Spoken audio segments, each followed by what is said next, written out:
이현우는 도시의 번잡한 뒷골목에 자리 잡은 낡은 아파트에서 홀로 살았어요. 그의 삶은 낡은 스케치북에 담긴 그림처럼 조용하고 단조로웠죠. 그는 프리랜서 사파가로 일했지만 세상에 이름을 알리거나 큰 성공을 꿈꾸지는 않았어요. 어렸을 때 부모님을 불의의 교통사고로 잃은 후 그는 세상과 거리를 둔 채 스스로를 고립시켰어요. 부모님의 죽음이 단순한 사고가 아님을 막연히 짐작했지만 증거도 없이 끓어오르는 의심은 그의 내면을 갉아먹을 뿐이었죠. 그는 밤마다 텅 빈 방에서 붓을 들었지만 캔버스 위에 그려지는 것은 언제나 과거의 슬픈 그림자뿐이었어요. 어느 날 새벽, 현우는 평소처럼 이른 아침 산책을 나섰어요. 그는 비좁은 골목길에 버려진 상자 속에서 작은 검은 고양이 한 마리를 발견했죠. 녀석은 눈물로 얼룩진 얼굴에 잔뜩 겁에 질려 있었어요. 현우는 처음에는 길고양이를 키울 생각이 없었지만 녀석의 애처로운 눈빛을 외면할 수 없었죠. 불쌍한 녀석, 까미라고 불러줄까? 현우는 녀석에게 낡은 담요 한 장과 우유를 건네주었어요. 까미는 현우의 손길을 경계했지만 이내 따뜻한 담요 속에 몸을 묻고 허겁지겁 우유를 마셨어요. 까미는 현우에게 그림자처럼 따라다니는 충직한 반려묘가 되었죠. 녀석은 현우가 그림을 그리는 동안 그의 발치에 웅크려 있거나 그가 책을 읽을 때면 그의 어깨 위로 올라와 조용히 몸을 비볐어요. 현우는 까미의 존재에서 알 수 없는 위안을 얻었어요. 녀석은 그의 고독한 삶에 작은 온기를 불어넣었죠. 까미에게는 한 가지 기이한 습관이 있었어요. 녀석은 매일 아침 현우가 출근 준비를 할 때면 그의 방에 있는 낡은 구두를 향해 다가갔어요. 그리고는 구두 앞코를 킁킁거리더니 녀석의 혀로 구두의 광택, 나는 가죽을 정성껏 핥기 시작했어요. 녀석의 눈빛은 마치 구두 속에 숨겨진 비밀이라도 있는 듯 깊고 알 수 없는 빛을 띄었죠. 현우는 까미가 단지 장난을 치거나 애정을 표현하는 것이라고 생각하며 대수롭지 않게 여겼지만 녀석의 유난히 깊은 눈빛과 특정 부분을 응시하는 모습은 그의 마음 한구석에 작은 의문을 남겼어요. 현우의 부모님은 돌아가시기 전 재산 문제와 관련하여 최명석이라는 부동산 개발업자와 잦은 마찰이 있었다는 소문이 돌았어요. 최명석은 현재 이 지역의 재개발 사업을 추진 중이었죠. 현우는 부모님의 죽음과 구두에 묻은 까미의 행동 사이에 어떤 연결고리가 있을지 꿈에도 생각하지 못했어요. 어느 날 아침, 현우는 평소처럼 까미가 핥아준 구두를 신고 출근하려 했어요. 그때 까미는 갑자기 맹렬하게 울기 시작했어요. 녀석의 울음소리는 평소와 달리 격렬했고 그 안에는 공포와 분노가 뒤섞여 있었죠. 까미는 현우의 구두를 향해 돌진하더니 그의 구두 밑창을 맹렬하게 물고 늘어졌어요. 꽉 날카로운 송곳니가 가죽 밑창을 찢고 그의 발에 박혔어요. 현우는 고통의 비명을 지르며 까미를 떼어내려 했지만 녀석은 필사적으로 버텼어요. 녀석은 현우를 향해 눈길 한 번 주지 않고 오직 구두 밑창에만 집중했어요. 까미의 발톱에 희미하게 묻어있던 것은 피가 아닌 알 수 없는 흙먼지였어요. 현우는 까미의 행동 뒤에 숨겨진 어떤 진실이 있을지도 모른다는 섬뜩한 예감에 사로잡혔어요. 그리고 그 진실은 그의 평온했던 삶을 송두리째 뒤흔들 끔찍한 악몽이 될 터였어요. 현우의 아파트는 새벽의 싸늘한 공기 속에 정적만이 감돌았어요. 까미의 비명소리와 맹렬한 공격은 현우의 뇌리에서 떠나지 않았죠. 구두 밑창에 난 이빨 자국은 육체적인 상처보다 더 깊은 심리적 혼란을 안겨주었어요. 까미가 왜 내 구두를 공격했을까 정말 단순한 스트레스 때문일까? 현우의 마음속에는 의문과 함께 알 수 없는 불안감이 또 아리를 틀었어요. 그날 아침, 현우는 까미를 조심스럽게 침실에 격리시켰어요. 까미는 침실에 갇혀서도 계속해서 낮은 소리로 낑낑거렸죠. 마치 자신을 믿어달라는 간절한 호소 같았어요. 현우는 까미가 물어뜯은 구두 밑창을 자세히 살펴보았어요. 찢어진 밑창 안감에서 희미하게 비어있는 공간이 드러났죠. 그곳은 얇은 합판으로 가려져 있었는데 합판 틈새로 퀴퀴한 먼지 냄새와 함께 알 수 없는 싸늘한 기운이 풍겨왔어요. 현우는 소름이 돋았죠. 이곳은 단순한 구두 밑창이 아니었어요. 그날 밤 현우는 잠 못 이루고 구두 밑창에서 발견된 금속 조각과 까미의 행동을 곱씹었어요.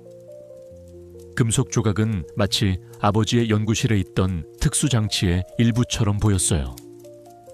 그는 까미가 자신에게 무언가를 알려주려 하는 것이 분명하다고 확신했죠. 녀석의 눈빛, 울음소리, 그리고 구두 밑창을 물었던 행동까지, 이 모든 것은 단순한 우연이 아니었어요. 현우는 부모님의 교통사고를 다시 떠올렸어요. 그 사고는 단순한 사고였을까요? 아니면 그 뒤에 숨겨진 다른 진실이 있을까요? 까미가 구두 밑창을 물었던 이유가 바로 부모님의 죽음과 관련이 있다면 현우의 마음속에는 끔찍한 예감이 스쳐 지나갔어요. 구두 밑창에 숨겨진 비밀이 그의 인생을 송두리째 뒤흔들 수도 있다는 생각이 들었죠. 다음 날 아침, 현우의 집으로 낯선 남자가 찾아왔어요. 그는 깔끔한 정장을 차려입었지만 그의 얼굴에는 묘하게 차가운 미소가 걸려 있었죠. 그는 자신을 부동산 개발업자 최명석이라고 소개하며 현우 부모님의 옛 사업 파트너였다고 말했어요. 최명석은 현우 부모님의 죽음에 대해 깊은 애도를 표했지만 그의 시선은 현우의 집안, 특히 서재 쪽으로 향했죠. 그는 혹시 이 화백께서 남기신 소중한 유품은 잘 간직하고 계시는지 궁금해서 말이죠. 특히 그 사라진 연구 자료 말입니다. 그의 목소리는 친절했지만 그 안에는 노골적인 탐욕과 압력이 담겨 있었어요. 최명석은 인물 대결, 유형 A8에 해당하는 적이었죠. 까미는 최명석을 보자마자 낮게 으르렁거렸어요. 녀석의 털이 곤두섰고 눈빛에는 강렬한 적대감이 담겨 있었죠. 최명석은 까미의 반응에 살짝 인상을 찌푸렸어요. 걔 주제에 감히 그는 비웃듯이 말하고는 유유히 사라졌어요. 최명석이 떠난 후 현우는 까미를 꼭 끌어안았어요. 까미의 행동, 구두 밑창의 금속 조각, 그리고 최명석의 위협, 이 모든 것이 거대한 퍼즐처럼 맞춰지기 시작했어요. 부모님의 죽음은 단순한 교통사고가 아니었어요. 최명석이 이 모든 일의 배후에 있음을 현우는 직감했죠. 까미는 자신을 향한 적이 누구인지 정확히 알고 있었어요. 현우는 이제 자신의 목숨과 까미의 안전, 그리고 부모님의 마지막 비밀을 지키기 위해 어둠 속에 숨겨진 진실과의 싸움을 시작해야만 했어요. 구두 밑창 속에 모든 답이 숨겨져 있을 터였죠. 최명석 개발업자가 떠난 후 현우의 마음은 혼란으로 가득 찼어요. 구두 밑창에서 발견된 금속 조각과 까미의 맹렬한 반응은 더 이상 단순한 우연이 아니었죠. 부모님의 죽음 뒤에 숨겨진 진실이 어렴풋이 모습을 드러내기 시작했어요. 현우는 까미의 눈빛에서 느껴지는 간절함을 외면할 수 없었죠. 녀석은 분명히 무언가를 말하려 했어요. 그날 밤 현우는 까미를 품에 안고 다시 서재로 향했어요. 서재는 여전히 묵은 먼지와 희미한 물감 냄새가 났지만 이제는 부모님의 비밀을 풀어낼 중요한 장소가 되었죠. 현우는 까미가 물어왔던 낡은 금속 조각을 꺼내 들었어요. 낡고 녹슨 금속 조각은 마치 어떤 특수장치의 일부처럼 보였죠. 현우는 금속 조각에 새겨진 희미한 문양을 자세히 살펴보았어요. 그는 그것이 부모님이 사용하던 특수 카메라의 부품과 비슷하다는 것을 어렴풋이 기억했어요. 부모님은 유명한 사진 작가이자 비밀스러운 연구를 하던 과학자들이었으니까요. 현우가 금속 조각에 집중하는 동안 까미가 책상 위로 올라왔어요. 녀석은 코로 금속 조각을 툭툭 건드리더니 녀석의 발톱으로 책상 위를 긁기 시작했어요. 쓱 낡은 책상 위에는 희미한 자국이 남았어요. 그 자국은 마치 어떤 그림의 일부처럼 혹은 글자의 조각처럼 불규칙하게 이어져 있었죠. 현우는 직감했어요. 까미는 단순히 화가 나거나 슬퍼서 그런 행동을 한 것이 아니었어요. 녀석은 부모님의 죽음에 대한 암호를 자신에게 알려주려 하는 거예요. 현우는 까미가 긁어놓은 흔적들을 자세히 살펴보았어요. 까미는 현우가 책상 위 흔적에 집중하는 것을 확인하자 녀석의 코로 서재 한쪽에 놓인 아버지의 낡은 연구 노트를 툭툭 건드렸어요. 연구 노트에는 아버지의 일상적인 연구 기록과 함께 알 수 없는 지형도와 기호들이 빼곡하게 적혀 있었죠. 까미는 다시 흙 묻은 발톱으로 연구 노트에 그려진 지형도 중 특정 지점을 긁었어요. 녀석의 행동은 마치 그 지점이 어떤 의미를 지니고 있음을 암시하는 듯했죠. 현우는 까미가 가리킨 기호들을 종이에 옮겨 적었어요. 그것은 복잡한 지도 조각의 일부처럼 보였지만 동시에 어떤 비밀 통로의 접근 코드와 일치할 것 같은 느낌을 주었죠. 현우는 까미가 지시하는 대로 기호들을 조합하여 서재 벽 뒤편 낡은 책장 옆에 숨겨진 작은 나무판을 열었어요. 드르륵 낡은 나무판이 마침내 열렸고 그 안에는 어둡고 좁은 공간이 나타났어요. 퀴퀴한 곰팡이 냄새와 함께 알 수 없는 싸늘한 기운이 풍겨왔죠. 그리고 가장 충격적인 것은 그 안에 낡은 휴대폰 하나가 놓여 있었다는 거예요. 휴대폰 안에는 충격적인 내용물들이 들어있었어요. 수십 장의 사진들과 함께 녹음 파일들이 빼곡하게 담겨 있었죠. 사진 속에는 부모님이 최명석 개발업자에게 협박당하는 모습, 그리고 최명석이 이 아파트의 특정 장소를 몰래 촬영하는 모습이 담겨 있었어요. 녹음 파일은 부모님과 최명석의 대화였죠. 최명석은 부모님의 비밀 연구 자료를 노리고 있었고 그 자료를 강탈하기 위해 부모님을 살해했던 거예요. 녹음 파일의 마지막 부분에는 최명석이 부모님을 위협하고 부모님이 비명을 지르며 쓰러지는 소리가 생생하게 담겨 있었어요. 현우는 충격의 말을 잇지 못했어요. 부모님의 죽음은 단순한 교통사고가 아니었어요. 최명석이 자신의 탐욕을 위해 부모님을 살해하고 시신을 유기했던 거죠. 그리고 까미는 그 모든 것을 목격하고 부모님의 마지막 유언을 지키기 위해 필사적으로 노력했던 거예요. 까미가 구두 밑창을 물었던 것은 구두 속에 숨겨진 비밀과 그 진실을 자신에게 알려주려 했던 거예요. 녀석의 발톱에 묻어있던 붉은 반점은 바로 그곳에서 흐른 피의 흔적이었어요. 현우는 까미를 꼭 끌어안았어요. 녀석의 몸이 떨리고 있었고 현우의 눈에서는 뜨거운 눈물이 흘러내렸어요. 그는 부모님의 억울한 죽음과 까미의 헌신에 대한 미안함, 그리고 이제 자신이 짊어져야 할 거대한 진실 앞에서 혼란스러웠죠.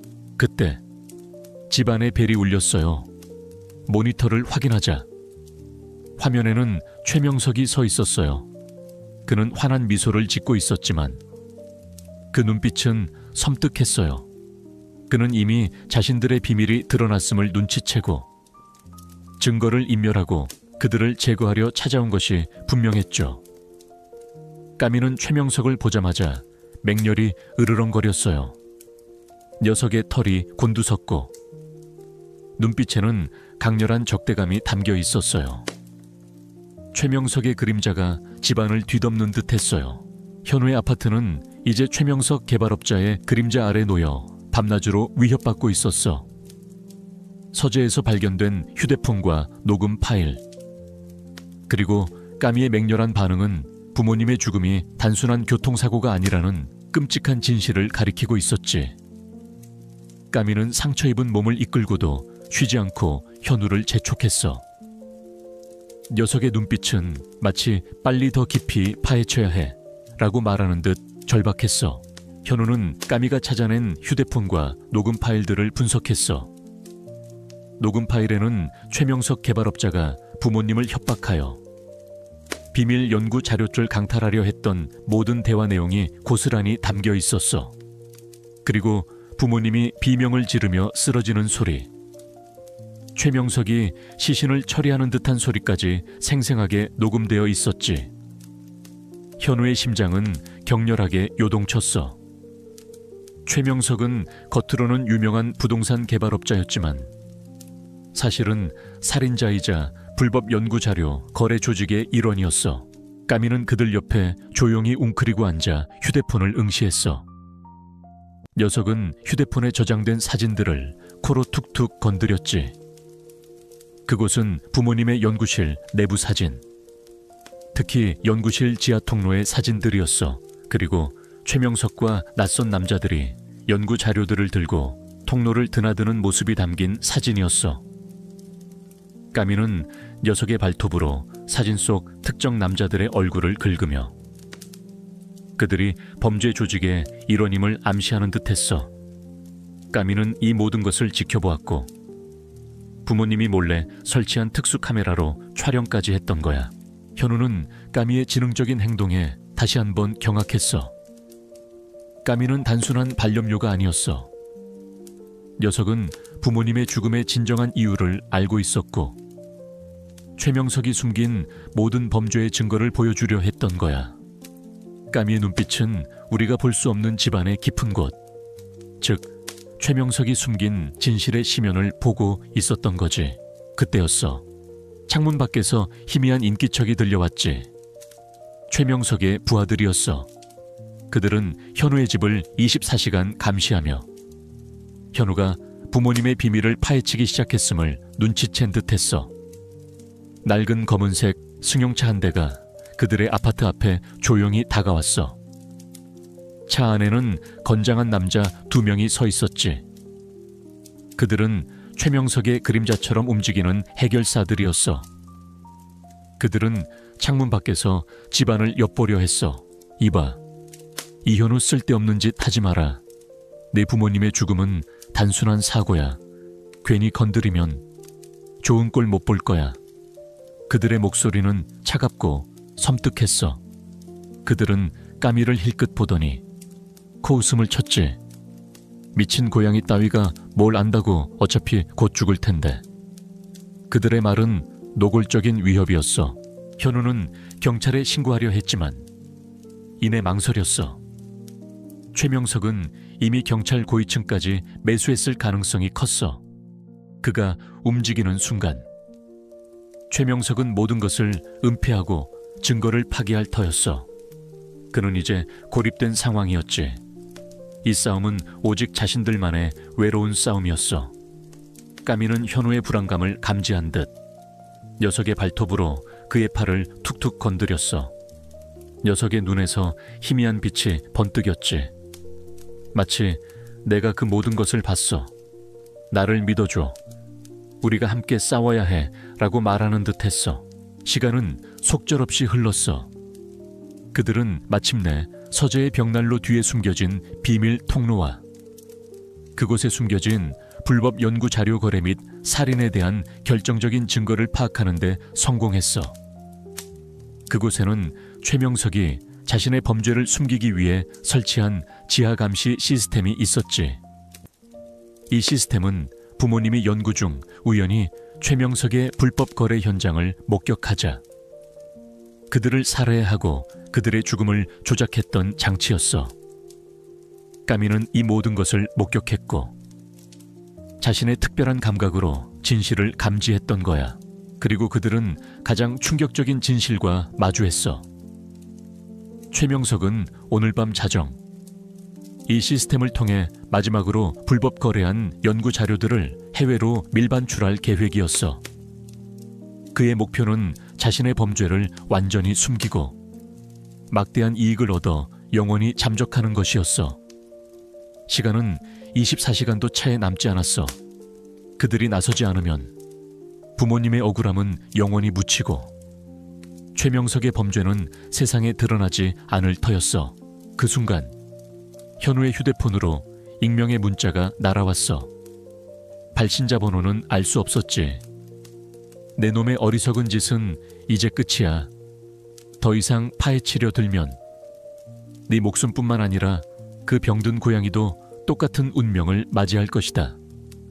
자정 12시 지하 실험실에서 모든 것이 끝날 것이다. 너는 어둠 속에서 죽을 것이다. 문제는 까미가 집 주변을 맴도는 사진과 함께 아파트 지하 실험실 도면에 D-Day라고 적힌 표식이 첨부되어 있었어. 최명석은 그들의 움직임을 이미 알고 있었고 그들을 함정으로 유인하고 있었지. 현우는 경악했어. 최명석은 이미 그들을 감시하고 있었고 지하 실험실의 위치를 파악하고 있었어. 그들은 이제 완전히 벼랑 끝에 몰렸지. 그들이 나서지 않으면 부모님의 억울함은 영원히 묻히고 최명석의 범죄는 세상에 드러나지 않을 터였어. 까미는 현우의 절박한 표정을 읽은 듯 녀석의 발톱으로 그의 팔을 툭툭 건드렸어. 녀석의 눈에서 희미한 빛이 번뜩였지. 마치 내가 그 모든 것을 봤어. 나를 믿어줘. 우리가 함께 싸워야 해. 라고 말하는 듯했어. 현우는 까미의 눈을 바라보았어.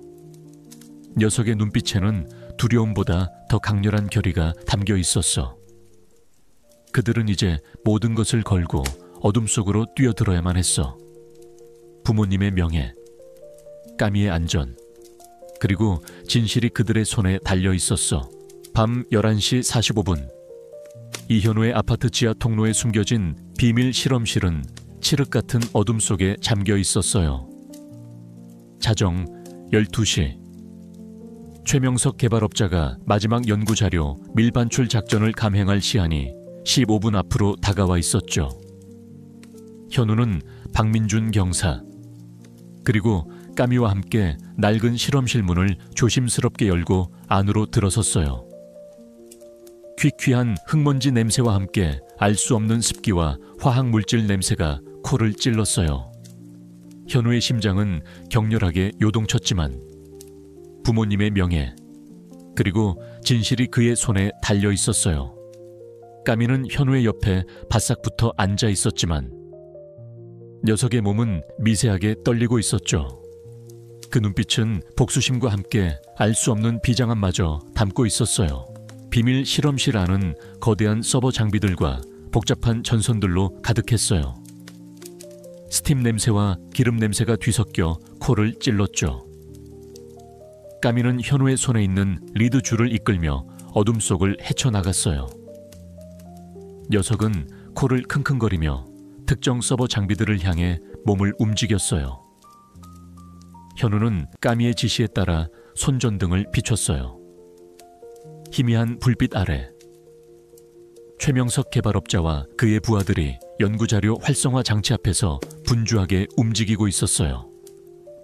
최명석 개발업자의 얼굴에는 탐욕스러운 미소가 걸려 있었고 그의 손에는 연구자료 밀반출 계약서가 들려 있었죠. 이봐, 빨리 서둘러 자정 전에는 다 처리해야 해. 최명석 개발업자의 날카로운 목소리가 실험실 안에 울려 퍼졌어요. 그는 불법 거래한 연구 자료들을 해외로 빼돌리려 하고 있었죠. 현우의 눈에 분노의 불꽃이 타올랐어요. 저들이 부모님을 죽이고 이제는 그들의 모든 유산마저 강탈하려 하고 있었으니까요. 그는 더 이상 참을 수 없었어요. 현우는 박민준 경색에 속삭였죠. 경사님, 제가 최명석을 막을게요. 그동안 까미와 함께 활성화 장치를 무력화시켜 주세요. 그 순간 까미가 현우의 품에서 벗어나 최명석 개발업자를 향해 맹렬하게 달려들었어요. 녀석의 울음소리는 실험실 안을 뒤흔들 만큼 격렬했고 그 울음소리에는 분노와 복수심이 가득했죠. 까미는 최명석 개발업자의 다리를 향해 송곳니를 드러내며 덤벼들었어요. 최명석 개발업자는 깜짝 놀라 뒤로 물러섰죠. 까미는 최명석 개발업자의 다리를 물어뜯으며 필사적으로 매달렸어요. 녀석의 발톱은 최명석 개발업자의 바지를 찢고 그의 다리에 깊은 상처를 남겼고 최명석 개발업자는 고통의 비명을 질렀어요. 이런 미친 고양이 같으니라고 최명석 개발업자의 부하들이 까미를 향해 몽둥이를 휘둘렀어요. 까미는 몽둥이 세례를 받으며 몸을 휘청거렸지만 결코 물러서지 않았죠. 녀석의 몸은 이미 상처투성이가 되었고 곳곳에서 피가 배어나왔어요. 하지만 까미는 쓰러지고 또 쓰러지면서도 필사적으로 최명석 개발업자의 손에 들린 연구자료 활성화 장치를 노렸어요. 녀석의 눈에서는 붉은 피눈물이 다시금 흘러내렸어요. 그것은 부모님의 억울함과 빼앗긴 진실에 대한 까미의 처절한 절규이자 진실을 향한 녀석의 마지막 몸부림이었죠. 까미의 끈질긴 공격에 최명석 개발업자는 마침내 연구자료 활성화 장치를 떨어뜨렸어요. 툭 장치가 차가운 바닥에 떨어지는 소리가 밤의 정적을 갈랐죠. 그 사이 현우는 최명석 개발업자에게 달려들어 그의 손에서 장치를 빼앗았어요.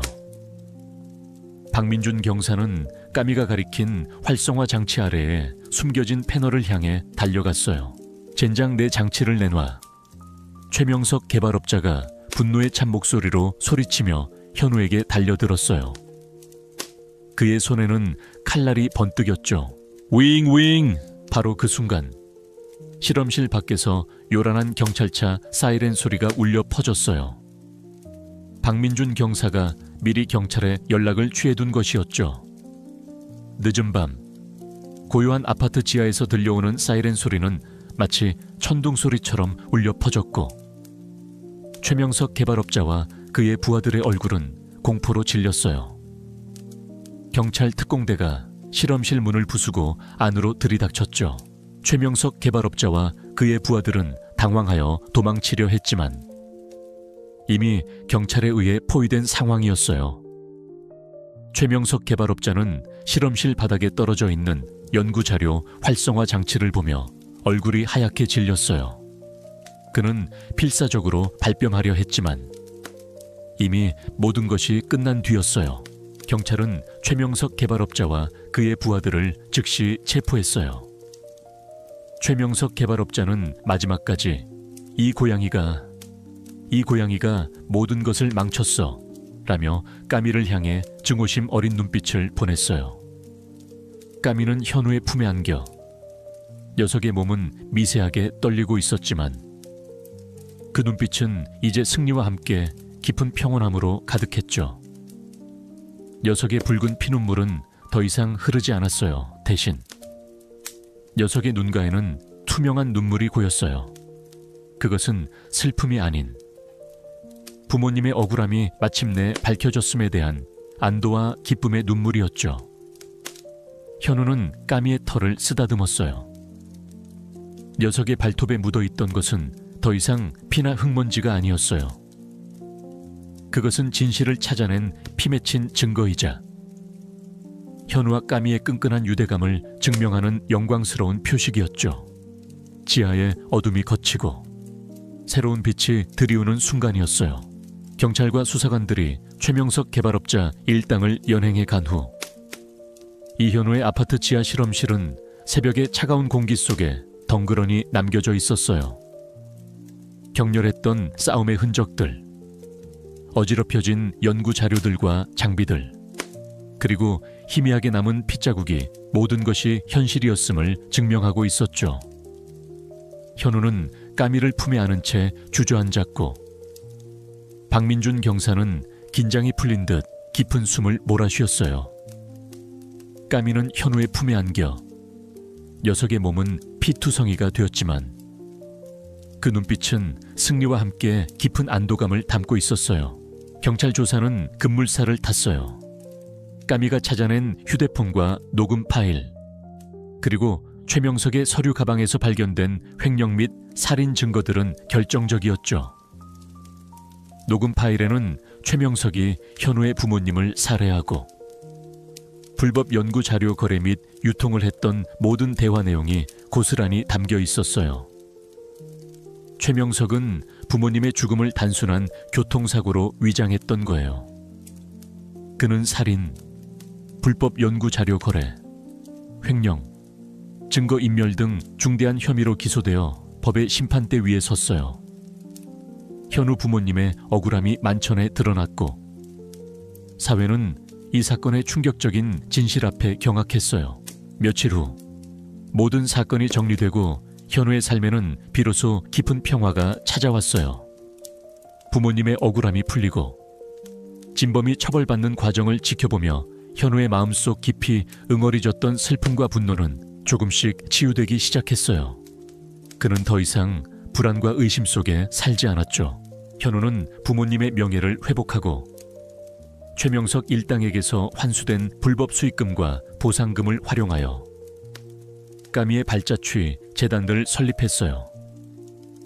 이 재단은 까미의 사례를 본보기 삼아 동물들이 과학적 발견이나 범죄 수사에 기여할 수 있도록 돕는 동물 증인 지원 프로그램을 운영하는 데 주력했어요. 또한 부당하게 연구 자료를 잃거나 고통받는 과학자들을 위한 법률 및 심리 상담을 제공했죠.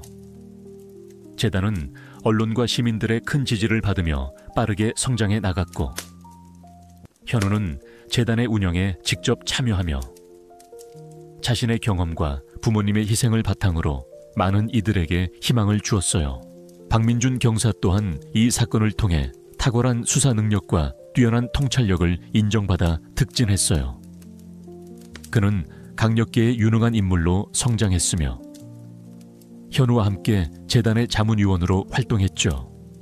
그는 까미의 발자취 재단의 중요한 기둥이 되어 동물 증인 지원 프로그램의 체계적인 구축과 운영을 이끌었어요. 그의 사무실 벽에는 까미가 가져온 구두 밑창 조각과 부모님의 연구 노트 사본이 나란히 놓여 있었어요. 까미는 최고의 수의사에게 치료를 받고 건강을 완전히 회복했어요. 녀석의 몸에 난 상처와 최명석에게 물린 다리의 상처는 이제 부모님의 억울함을 밝혀낸 영광스러운 증표가 되었어요. 까미는 더 이상 붉은 피눈물을 흘리지 않았죠. 녀석의 눈빛은 이전의 절박함이나 광기 대신 깊은 평온함과 사랑으로 가득했어요. 밤이 되면 녀석은 현우의 침대 발치에 조용히 웅크리고 잠들었고 현우는 까미의 규칙적인 숨소리를 들으며 비로소 편안한 잠에 들 수 있었어요. 까미는 현우의 가장 든든한 동반자이자 삶의 마지막 퍼즐 조각이었어요. 현우는 이제 까미가 구두 밑창을 물고 찢었던 이유를 완벽하게 이해했어요. 녀석은 그를 해치려 한 것이 아니라 피 맺힌 사랑과 절박함으로 부모님의 비밀을 알려주고 그에게 위험을 경고했던 거예요. 까미의 붉은 피눈물은 단순한 슬픔의 표현이 아니었어요. 그것은 부모님의 억울함을 외치는 처절한 절규이자 현우를 향한 필사적인 믿음과 사랑의 증표였죠. 현우는 까미와의 깊어진 유대감 속에서 잃어버렸던 삶의 의미를 되찾고 새로운 희망을 품게 되었어요. 그들은 이제 단순한 주인과 반려묘가 아니었어요. 그들은 서로의 삶을 구원한 진정한 동반자이자 가족이었죠. 이 새로운 평화 속에서 현우와 까미는 앞으로 다가올 어떤 시련도 함께 헤쳐나갈 준비가 되어 있었어요. 세월은 흘렀지만 이현우 화가와 그의 충직한 반려묘 까미의 이야기는 낡은 아파트를 넘어 전국에 울려 퍼졌어요. 최명석 개발업자의 탐욕과 잔혹한 범죄는 사회에 큰 충격을 주었지만 까미의 기적 같은 활약은 인간과 동물, 그리고 진실의 유대감이 얼마나 강력한 힘을 지니는지 증명하는 살아있는 증거가 되었죠.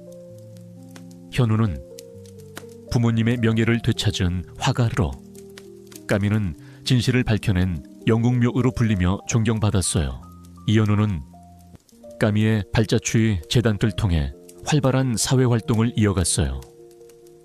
재단은 부모님처럼 부당하게 연구 자료를 잃거나 고통받는 과학자들을 위한 법률 및 심리 상담을 제공하는 데 주력했죠. 또한 까미의 사례를 본보기 삼아 동물들이 과학적 발견이나 범죄 수사에 기여할 수 있도록 돕는 동물 증인 지원 프로그램을 운영하는 데 중점을 두었어요. 이 프로그램은 수많은 미제 사건의 해결에 결정적인 단서를 제공하며 사회의 어두운 그림자를 걷어내는 데 크게 기여했죠. 재단은 정부와 시민들의 적극적인 후원 속에 빠르게 성장해 나갔고, 현우는 재단의 운영에 직접 참여하며 자신의 경험과 부모님의 희생을 바탕으로 많은 이들에게 희망을 주었어요. 박민준 경사 또한 이 사건을 통해 탁월한 수사 능력과 뛰어난 통찰력을 인정받아 특진했어요. 그는 강력계에 유능한 인물로 성장했으며 현우와 함께 재단의 자문위원으로 활동했죠. 그는 까미의 발자취 재단의 중요한 기둥이 되어 동물 증인 지원 프로그램의 체계적인 구축과 운영을 이끌었어요. 그의 사무실 벽에는 까미가 가져온 구두 밑창 조각과 부모님의 연구 노트 사본이 나란히 놓여 있었어요. 까미는 현우의 곁에서 평화롭고 행복한 노년을 보냈어요. 녀석은 재단의 상징이자 살아있는 희망의 증표가 되었죠. 까미는 아파트와 재단 방문객들의 사랑을 한몸에 받으며 마치 자신만의 임무를 완수하고 편안하게 쉬는 듯 보였어요. 현우는 매일 아침 까미의 털을 쓰다듬으며 속삭였어요. 까미야, 내 덕분에 우리 부모님의 억울함이 풀렸어. 네가 없었다면 나는 평생 진실을 알지 못했을 거야. 정말 고맙다. 까미는 현우의 손에 얼굴을 비비며 작게 그르릉거렸어요. 녀석의 눈빛은 이전의 절박함이나 광기 대신 깊은 평온함과 만족감으로 가득했어요. 매년 봄, 재단은 현우의 아파트 마당에서 까미의 예술축제를 개최했어요. 이 축제는 까미의 용기와 헌신을 기리고 부모님의 예술혼을 기리며 동물 보호의 중요성을 강조하는 뜻깊은 행사였죠. 축제 날이면 전국 각지에서 수많은 사람들이 현우의 집을 찾아와 현우와 까미의 이야기를 듣고 희망을 나누었어요. 현우는 축제에서 직접 연설하며 자신의 파란만장했던 삶과 까미가 가져다준 기적에 대해 이야기했어요. 세월이 흘러 까미는 현우의 품에서 조용히 눈을 감았어요. 녀석이 세상을 떠난 날, 현우는 까미를 부모님의 묘지 옆 햇볕이 가장 잘 드는 곳에 정성껏 묻어주었어요. 그곳에는 까미가 구두 밑창에서 가져왔던 금속 조각과 부모님의 연구 노트 사본, 그리고 사랑으로 진실을 밝힌 영원한 수호묘라는 글이 새겨진 작은 묘비가 세워졌어요. 묘비 옆에는 현우가 직접 심은 작은 나무 한 그루가 까미의 헌신을 기리듯 굳건히 서 있었어요. 현우는 백발이 성성한 노인이 되어 더 이상 정기적으로 재단을 운영하지는 않았지만 여전히 까미의 발자취 재단의 정신적인 지주이자 멘토로서 많은 사람들에게 영감을 주었어요. 그는 매일 아침 까미의 묘지를 찾아 녀석에게 이야기를 들려주었죠. 어느 맑은 날 오후, 현우는 까미의 묘지 앞에 앉아 따뜻한 햇살을 맞았어요. 그의 눈에는 희미한 미소가 걸려 있었죠. 그는 까미의 묘비를 향해 조용히 속삭였어요. 까미야, 내 덕분에 우리 부모님이 진정한 평화를 찾았어. 네가 없었다면 나는 평생 어둠 속을 헤매고 있었을 거야. 정말 고맙다. 나의 영원한 친구, 그의 마음속에는 더 이상 외로움이나 절망이 없었어요. 오직 평화와 희망, 그리고 까미와의 영원한 유대감이 가득했죠.